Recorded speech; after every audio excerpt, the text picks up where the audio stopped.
And away we go. It is the Nightcap, brought to you by Galactic Fried Chicken, right here on BearcatJournal.com. Sorry, I went to talk and I had to clear my throat. Excuse me.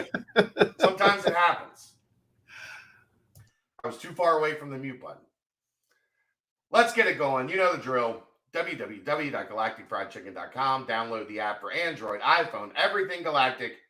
Get down to Dayton, Kentucky. Tell them to pump it up. Save yourself 15%, or go to the app. They will deliver right to your front door, pretty much anywhere inside the 275 loop. And you can get the Galactic goodness right at your dining room table. All right, Aaron. What was that funny? It was before I talked. I just had to get a little throat clear. Funny. It's funny. I've talked a lot lately. Compared to any other day, that's not out of the norm for you. I talk a lot all the time. It's what I do. I talk. Aware. Busy day. Commitment in football. Jason Patterson, number 1 ranked recruit in the class, as things currently stand on 24/7. I know some people have asked questions. This is what I can tell you. Sometimes trust is a real factor. And sometimes when you earn the trust of a kid more than a school that everybody thinks he might be going to, he ends up at your school. And that's what happens here. And I'll leave it at that. And this is a young man that is from Florida. He runs with some speed. He runs with some power. Kind of a 3-down type back. 5'11", 200 pounds already. Like, this is a kid that's going to be 215, 220 when he gets into a college weight program. A top 500 kid in the composite. A top 50 kid in Florida, according to 24/7. I know Andrew Ivins is very, very high on him. This was a significant pull for Cincinnati. I believe I saw him listed somewhere already at 6'1". I don't know if that was his personal profile or if it was in a tweet somewhere or a post, I guess, as we're calling them now. But yeah, I mean, you love to see the staff come through with the number 1 guy this late in the cycle. We aren't mad at any of that. 25 running back in the country, all of the country here. 48 player in Florida. I'm excited. What's not to be excited about? Look at his hair. You have to be excited about a guy. If you have hair like that, you got some confidence. Rayvon Griffith thinks he has great hair. That's just something to be said. Yeah, Rayvon thinks he's got great hair. So yeah, that was a big kickoff to the day. That one caught us at an unfortunate time, as Keegan and I were both pulling into parking garages to go to the press conference today. So it had to scramble a little bit, and then Keegan got him on the phone as we were waiting for Coach Satterfield to come in. A couple people were like, "Is Keegan here?" I'm like, "Yeah, busy. He'll be here in a minute." And yet you still beat all the people that were there also for the presser. Yeah, that's what we do. Oh, by the way,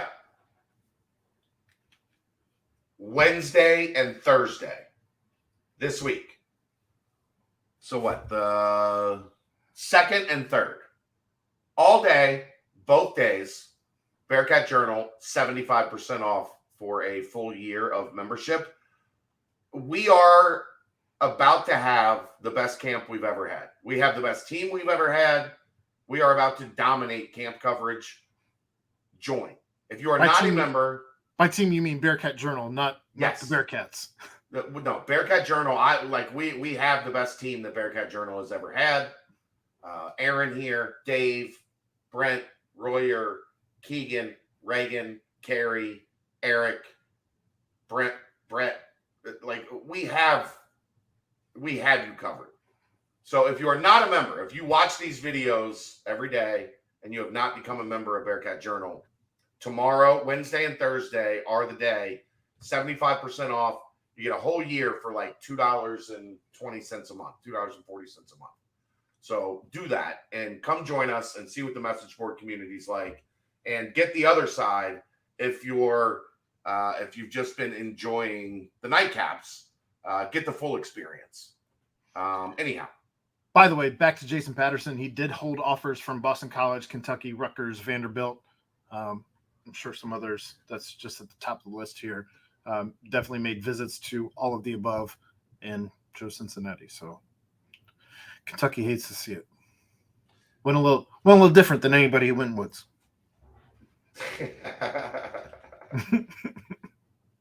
No comment. All right. What else do you want to talk about? The Iron. What is it? The Iron Bearcat. Yeah. Yeah, the Iron Bearcat Award.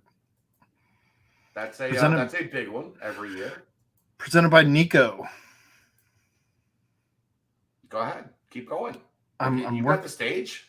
I'm working on it. Why isn't Nico a quick search? I don't know. Are you not following Nico?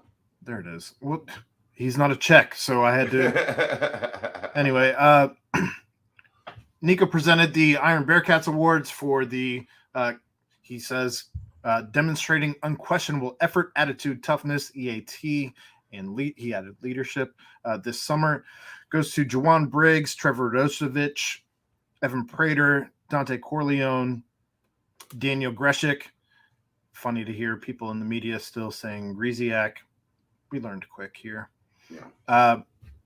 Oliver Bridges and Corey Kiner.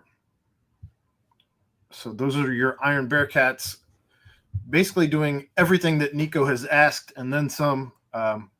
Anyone stand out to you out of that crowd? Greshik is definitely interesting. Radosevic is definitely interesting. I guess Oliver Bridges would be the one that, like, biggest surprise. Yeah, like that's not a name we've heard people, talk a lot about. So that just, that's a guy that clearly has upped his game. Well, that's not a huge surprise to me. As I know you covered his recruitment. I know you were. I did cover his recruit. Well, not just that, but also in talking to his father, who was a track athlete. Yeah, I'm not surprised that he's putting in work and getting into everything that Nico's throwing at him. Yeah. So that one was just not a name that we've heard, a ton about. No, not at all. Since he's been here. Really, but to get the Iron Bearcat says, like, okay, well, now I gotta make sure I've got my eye on Oliver Bridges at camp starting tomorrow. And I believe he's the only sophomore out of that group. Yeah, a lot of veterans, a lot of older heads in that group. Yeah. So, and look, Oliver Bridges was always one of those guys. Like, as soon as he showed up on campus, you saw him and went, "Oh, that's a big boy."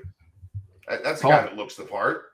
Tall and lanky, which is the way that Fick liked him, and that's the way everybody likes their defensive backs. Tall, lanky, athletic. Like, those are all the things. So, that one surprised me a little bit, but good for him. Kudos to all of the aforementioned. The Pac-12 had some meetings today, and they presented the TV deal. George Klykov presented the TV deal, which is not a TV deal at all. Aaron, it's a streaming deal. I have breaking news. Go on. I don't want to get out of line here, but we're going to broadcast the Pac-12 here on the BearcatJournal.com YouTube channel.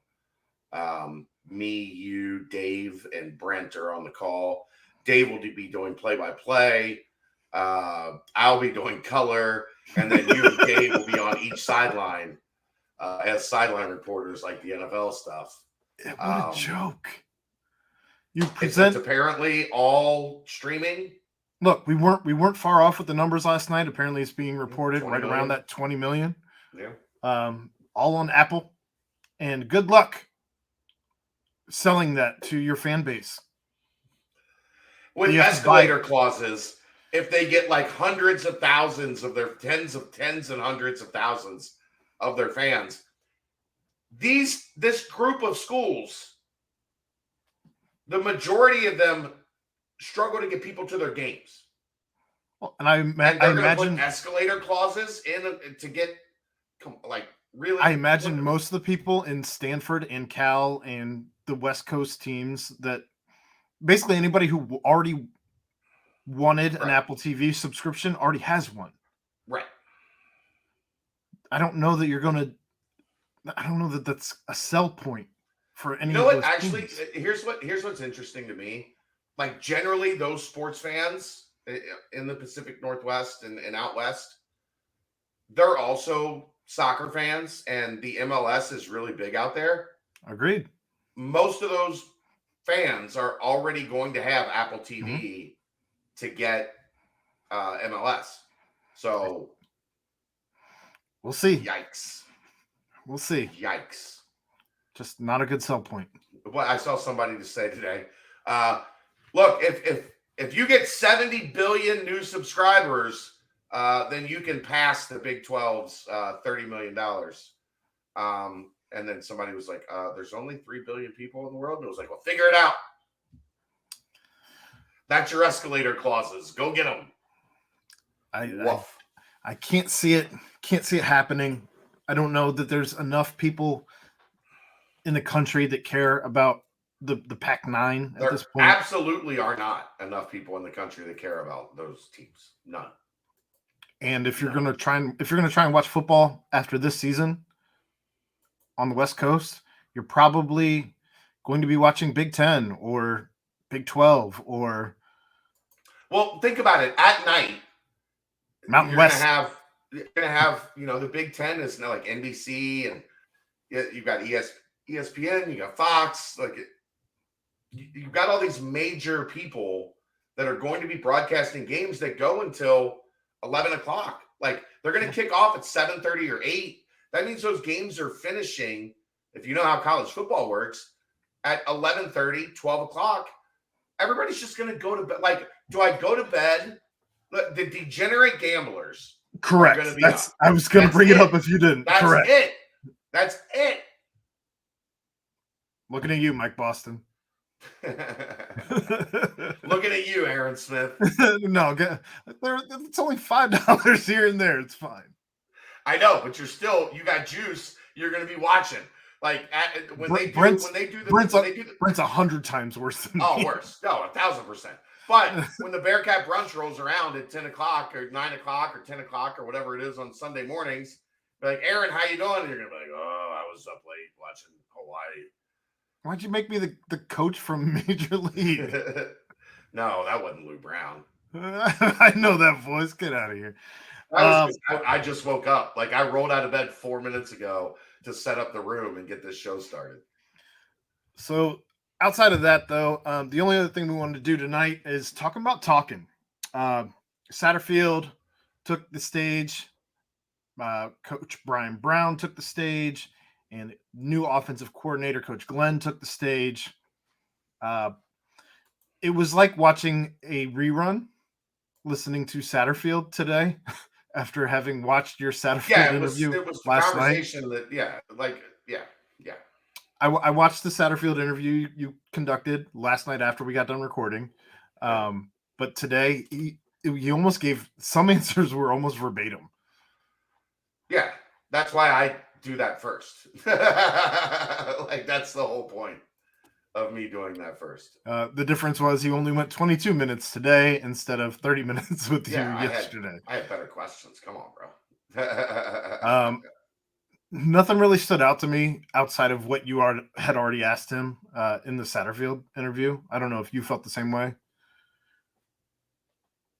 Yeah, I mean, it was pretty standard. Like, there wasn't anything that blew my mind. I thought we got more interesting stuff in the interview on Monday. You can find that right here on the Bearcat Journal YouTube channel. Mm-hmm. I thought we got more interesting stuff out of him on Monday than we did today. But that's because I already asked those questions on Monday and didn't ask them again today. I don't blame you. Right. I really enjoyed listening to Coach Brian Brown. I thought he gave a lot of insight into the defense and what he plans on bringing. Went into a lot of detail about Jack Dingle in particular, an Adonis, some might say. But also talked a lot about Dante Corleone, Juwan Briggs, and what they bring to the table. Also talked a lot about Daniel Greshik. Yeah, quite a bit. I got some good Taj Ward stuff today. I think Taj is going to be an interesting story in camp. I want to talk to Taj or have Keegan do a feature on it. Taj just doesn't really. He's not much of a talker. He's like Kelsey's friend that comes over and spends a night or spends a week. She was here for 72 hours. She didn't say 72 words. That's kind of Taj. But I think he's a fascinating story because that's a guy that's learned. Like, think of all the dudes that are in the NFL that Taj Ward played with and like came up with and learned from. And now he's kind of getting his shot to be, one of the important guys on this defense. He was definitely a name that some time was spent on. Deshaun Pace, another guy that some time was spent on. We're always going to talk about Deshaun for sure. I was curious as to why there wasn't a ton of, I guess maybe curious isn't the right word. I would have asked the question of the secondary as a whole. I don't feel like there was enough there. You asked the big guy. Yeah. But as you have the DC out there, the secondary as a whole, I think that's probably where the most questions lie. Not to knock any of the questions that were asked, and I know that Zach likes to kind of keep it tight, but it's kind of soft to say I would have asked when you could have been there and you weren't. Oh, I was busy watching a child. Mine was I took my Monday. Mine sat head down on the table in Satterfield's office. Yeah, I would not ever 40 minutes. She would have been climbing into his lap trying to get to the footballs behind him or the helmets behind him. Anyway, it's not to say that there wasn't good questions. Don't get me wrong. I get it. There was a lot of good questions. I felt like that was a stone left unturned, if you will. Yeah. It's a stone we will turn over probably many times over the next 2.5, 3 weeks. Don't doubt that. Offensive coordinator Brad Glenn. First time we've really heard him talk in weeks. Yeah, he hasn't talked since essentially he got hired. Yeah. I thought that his insight, though, was really good. That you covered pretty much all of the questions that I could have thought of. Got to talking about the offensive line, got to talking about wide receivers, got to talking about Evan Prater in particular. He went in probably more detail on Evan Prater than anybody else outside of Emory. Yeah. So that was a lot of good insight there as well. And again, you can find all of those pressers here on BearcatJournal.com. Also a phenomenal, I don't know if you saw or not, Keith did a kind of a notebook on all of the main topics from today. That's pinned at the top of the message board on BearcatJournal.com. Which is free right now for just the rest of today. Midnight Tuesday. The rest of today, yeah. And then Wednesday and Thursday, 75% off an annual subscription. It is our biggest sale of the year. It's a flash sale. Camp starts tomorrow. Guess what we're going to be talking about tomorrow night on the BCJ pod and what we're going to be talking about tomorrow night right here on the Nightcap. Camp. If you want it, this is where you're going to get it. You're going to get it in written form on the message boards. You'll still get it here. You'll still get it in audio and video. It'll be a watered down version here. At least set the expectation correctly. I will do camp reports every day, but Thursday I will have a camp report. Thursday I've got to do radio because Tony Pike takes a 2-week vacation when camp starts. Like he's been to camp enough times. He doesn't want anything to do with camp. Here's what he knows. There might be a lot of stuff that happens in camp. Certainly not in the first 2 weeks, unless Joe Burrow pulls his calf and strains his calf, and then everything goes upside down with Bengals camp. But anyhow, we will have you covered. And if you want to get in, this is the best thing I can tell you. If you want to get in for all of camp coverage, the whole year will pay for itself in August. And this is going to be maybe the most fascinating year in the 17 years I've been doing this, because of all the unknowns and because of so many things that are going to have to be talked about. So many things that are going to stand out every day. Oh, who's that guy? Oh, what was that? Oh, who? Like, I'm going to be like the ADHD joke where you're like, oh, blah, blah, blah, blah. Oh, squirrel. Like, that's going to be me at camp every day. It's going to be great. I'm going to love it. So sign up, and we'll see you tomorrow night. And Thursday night, we might take Friday off, but we'll see. That's the Nightcap, brought to you by Galactic Fried Chicken, right here on BearcatJournal.com. See ya!